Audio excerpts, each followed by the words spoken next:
ഇന്ന് ഞാൻ വന്നിരിക്കുന്നത് മുട്ട റോസ്റ്റിന്റെ റെസിപ്പി ആയിട്ടാണ്. ഇത് പാലപ്പത്തിന്റെ കൂടെയും അതുപോലെ അപ്പത്തിന്റെ കൂടെയും ചപ്പാത്തിയുടെ കൂടെയൊക്കെ കഴിക്കാൻ പറ്റുന്ന നല്ല ടേസ്റ്റി ആയിട്ടുള്ളൊരു മുട്ട റോസ്റ്റ് ആണ്. ഇനി ഈ മുട്ട റോസ്റ്റ് തയ്യാറാക്കുന്നത് എങ്ങനെയെന്ന് നോക്കി വരാം. അപ്പോൾ മുട്ട റോസ്റ്റ് തയ്യാറാക്കാനായിട്ട് ഒരു പാത്രം വെച്ച് ചൂടായിട്ടുണ്ട്. ഇനി ഇതിലേക്ക് ആവശ്യത്തിന് വെളിച്ചെണ്ണ ഒഴിച്ചു കൊടുക്കാം. ഇത് വെളിച്ചെണ്ണയിൽ തന്നെ തയ്യാറാക്കണം, എന്നാൽ മാത്രമേ നല്ല നാടൻ ടേസ്റ്റ് കിട്ടത്തുള്ളൂ. ഇനി ഇതിലേക്ക് മുഴുവൻ മസാല നമുക്ക് ചേർത്ത് കൊടുക്കാം. ഒരു ചെറിയ കഷ്ണം പട്ട, പിന്നെ 3 ഗ്രാമ്പൂ എടുത്തിട്ടുണ്ട്, ഒരു ഏലക്ക എടുത്തിട്ടുണ്ട്. ഇത്രയും നമുക്ക് ഇതിലേക്ക് ചേർത്ത് കൊടുക്കാം.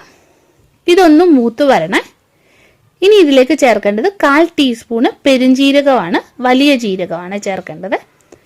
ഇനി ഇതിലേക്ക് വെളുത്തുള്ളി ചെറുതായിട്ട് കട്ട് ചെയ്തത് ചേർക്കാം. ഇത് 3 വലിയ വെളുത്തുള്ളി ചെറുതായിട്ട് അരിഞ്ഞെടുത്തതാണ്. ഇനി ഒരു ചെറിയ കഷ്ണം ഇഞ്ചി ചെറുതായിട്ട് അരിഞ്ഞത്. ഇനി ഇതിലേക്ക് 2 പച്ചമുളക് അരിഞ്ഞതും കൂടെ ചേർക്കാം.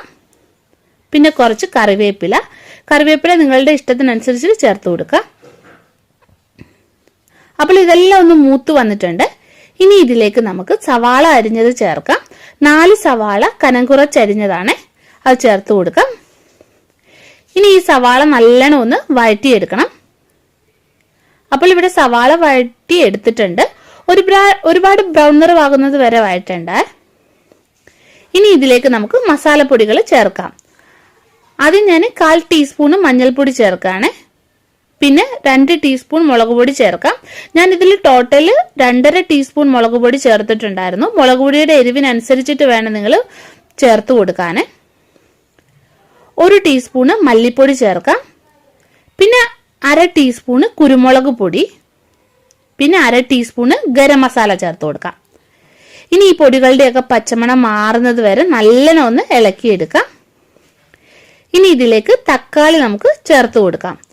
ഇത് 2 ചെറിയ തക്കാളി അരിഞ്ഞെടുത്തതാണ്. വലുതാണെങ്കിൽ നിങ്ങൾ ഒരെണ്ണം എടുത്താൽ മതിയാകും. ഇനി ഇതിലേക്ക് ആവശ്യത്തിന് നമുക്ക് ഉപ്പ് ചേർക്കാം. ഇനി ഇത് നല്ലോണം ഒന്ന് വഴറ്റിയെടുക്കണം. ഈ തക്കാളിക്ക് വെന്തുടഞ്ഞിട്ട് ഇതിലെ എണ്ണയൊക്കെ നല്ലോണം തെളിഞ്ഞു വരണം. അപ്പോൾ മസാല ഇവിടെ വഴറ്റിയെടുത്തിട്ടുണ്ട്. ഇതിലെ എണ്ണയൊക്കെ നല്ലോണം തെളിഞ്ഞു വന്നിട്ടുണ്ട്. നോക്ക്. ഇനി ഇതിലേക്ക് വെള്ളം ഒഴിച്ചു കൊടുക്കാം.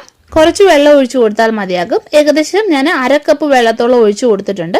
നിങ്ങൾ കുറേശ്ശെ വെള്ളം ഒഴിച്ചിട്ട് ഇളക്കി ഒന്ന് നോക്കുക. ഇനി ഇതൊന്ന് തിളച്ച് വരട്ടെ. ഇനി ഇതിലേക്ക് നമുക്ക് പുഴുങ്ങിയ മുട്ട ചേർക്കാം.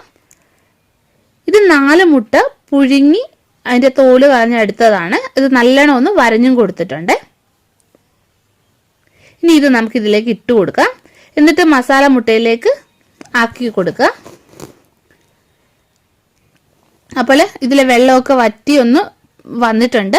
ഞാൻ ഇത്രയാകുമ്പോൾ തന്നെ ഫ്ലെയിം ഓഫ് ചെയ്യുകയാണ്. നിങ്ങൾക്ക് നല്ലോണം ഇത് വരട്ടിയെടുക്കണമെങ്കിൽ വരട്ടിയെടുക്കാവുന്നതാണ്. ഒട്ടും തന്നെ വെള്ളമില്ലാണ്ട് നല്ലോണം വരട്ടിയെടുക്കാവുന്നതാണ്. അപ്പോൾ മുട്ട റോസ്റ്റ് ഞാൻ തയ്യാറാക്കി എടുത്തിട്ടുണ്ട്. നിങ്ങൾ ഉറപ്പായിട്ടും ഇത് ചെയ്ത് നോക്കണേ. പിന്നെ വീഡിയോ ഇഷ്ടപ്പെടുകയാണെങ്കിൽ ഒന്ന് ലൈക്ക് ചെയ്യുക, ഷെയർ ചെയ്യുക. അപ്പോൾ നമുക്ക് വീണ്ടും മറ്റൊരു നല്ല റെസിപ്പിയുമായിട്ട് കാണാം.